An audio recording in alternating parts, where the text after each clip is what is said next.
In front of me is Dunk 3 Pro, and today I would like to show you how you can add audio or video file to text message. Begin by opening Messages app and selecting or creating a chat.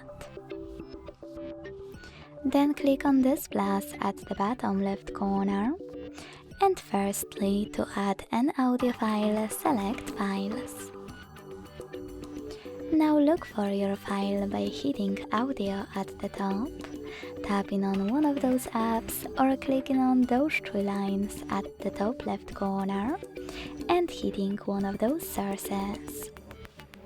Either way, after locating your file, just hold it and tap on Select at the top right corner to attach it.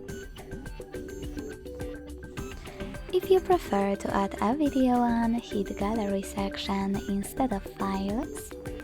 And if your video is recent, tap on it right away.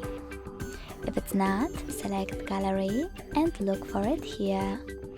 Then tap on the chosen one and select Add at the top right corner.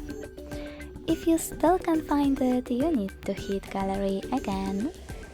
Then Folders at the top left corner.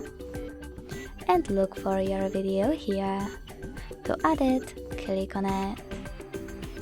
Thanks so much for watching. If you enjoyed this video, leave a like, comment and subscribe. Bye!